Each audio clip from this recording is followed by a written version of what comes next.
Hi, I am Khaysan Kimball. I'm one of the portfolio managers here at OpenCorp, and I've got with me Matt Lewison, our CEO, for another episode of Property Investing Insiders. Today I am super excited because we're talking about one of my favourite topics, which is the types of people that use property investing as a wealth creation tool. As you know, Matt, I have a lot of opinions on this particular topic. Within my role, a lot of people come to us, our friends and family will come through my department to just understand what we do as a company and how we can potentially benefit their life and their future and add value and stuff like that. And one of what I see the core group, I know there are a lot of statistics around the types of people in terms of employment statuses, so nurses, police officers, school teachers, that sort of stuff. But I think what always fascinates me the most is the age group that we get.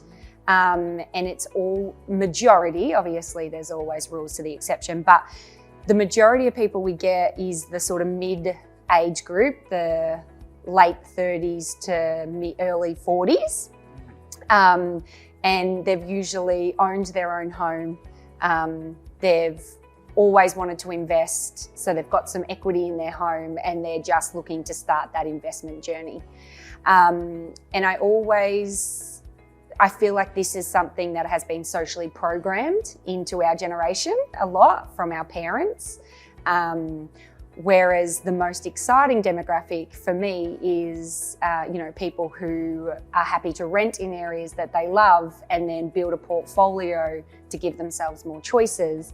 And then they can, end up buying a home in any area that they sort of love. So, I am, passionate about this subject because people, sometimes they don't understand the power of investing before they have their own home.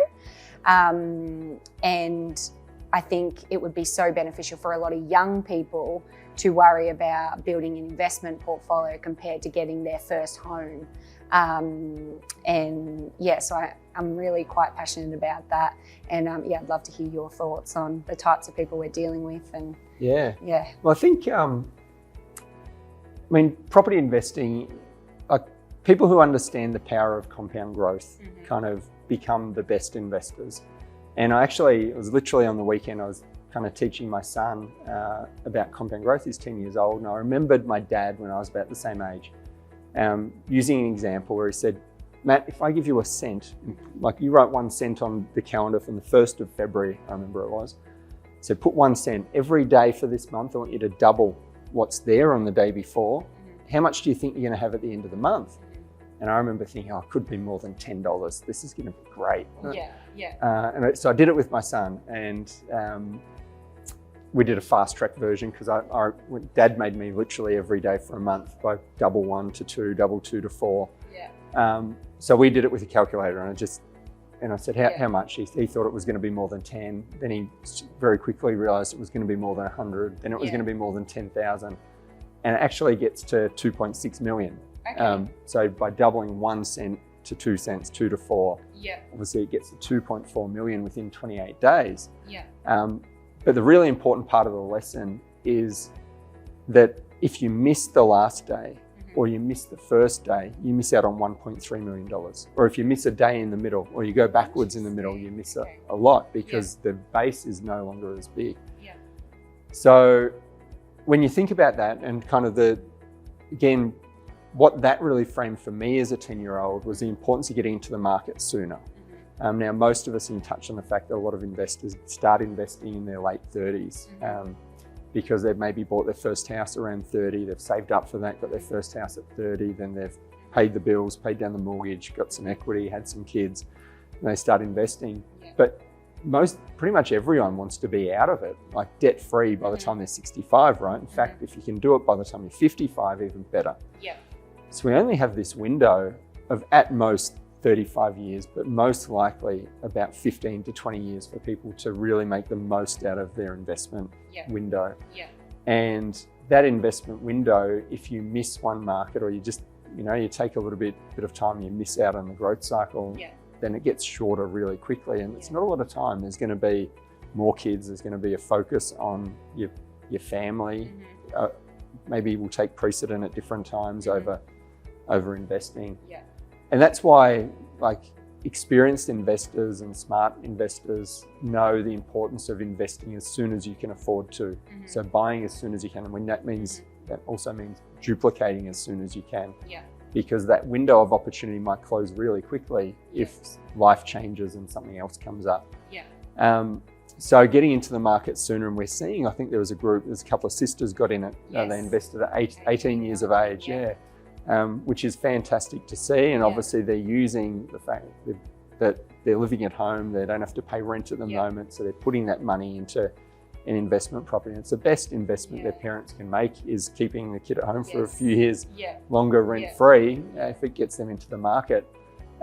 Less for the parents have to pay down the line. Absolutely, you don't need to give them a loan, just help them by keeping their living expenses low for a couple of years. And again, I can relate to that because I was living at home when I bought my first couple of properties.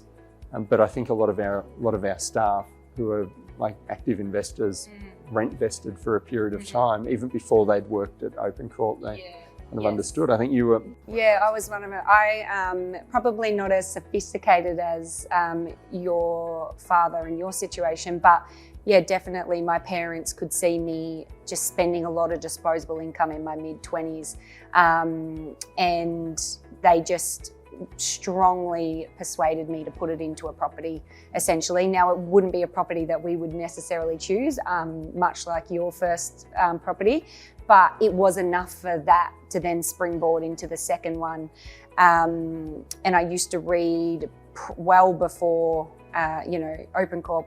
I read Rich Dad, Poor Dad. So I just got a bit of an understanding of investing.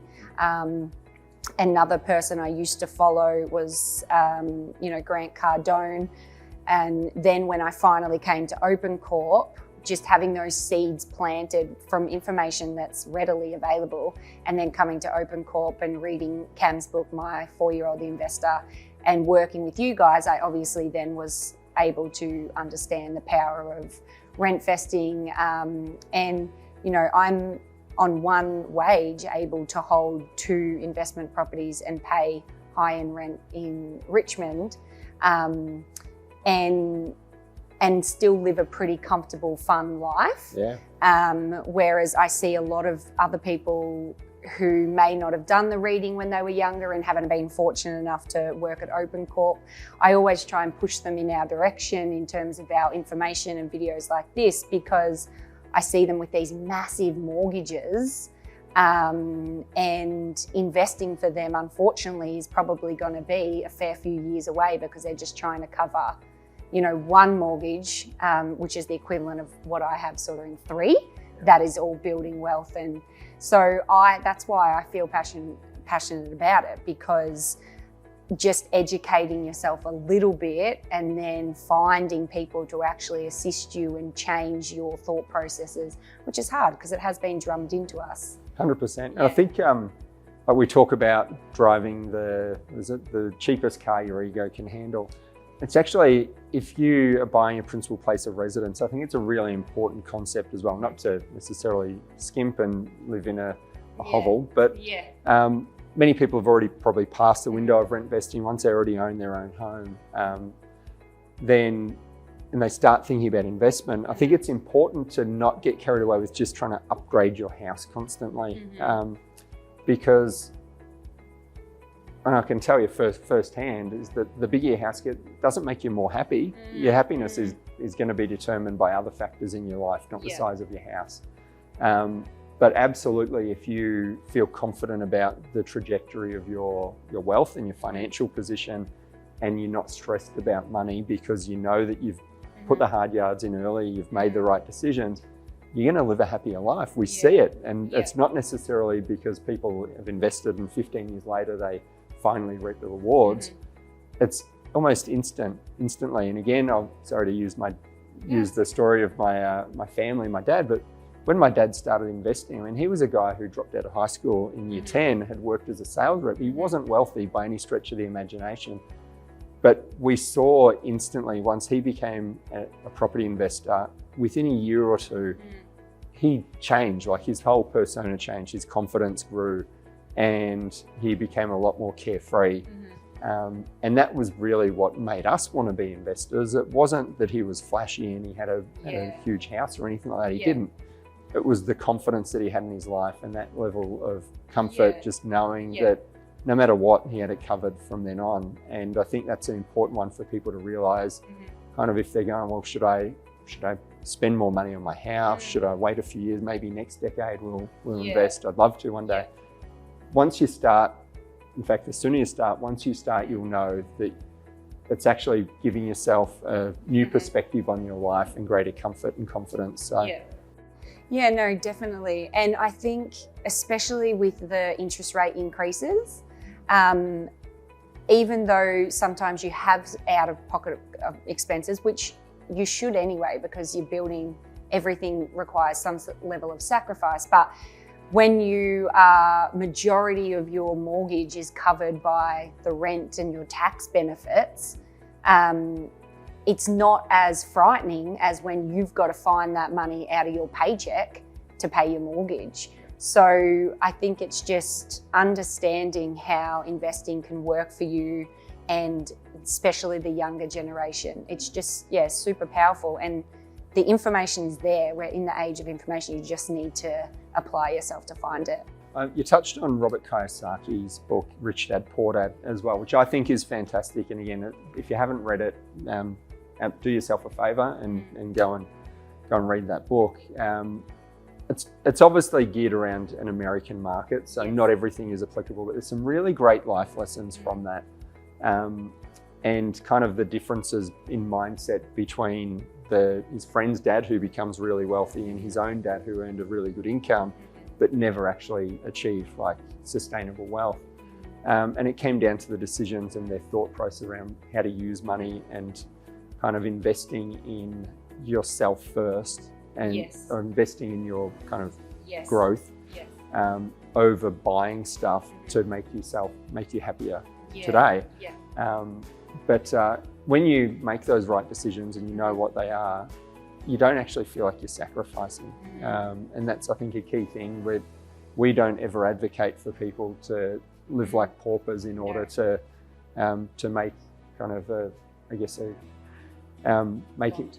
long-term gains. You need to be able to do it in a way that you're still living a good life. You're having fun. You've got great social options. You get to go on holidays. Because if you're not able to do those things, then you're not enjoying the journey, and you're less likely to continue it and to achieve long-term wealth. So, I think it also just gives you a level of security as well, knowing that you are making those choices for your future, but you are also, because of the way the strategy is and the way it's set up, you're still living a great life. It's definitely a very exciting topic. And if you have any questions on how we can help you, please reach out. But most of all, I hope you just enjoyed this conversation.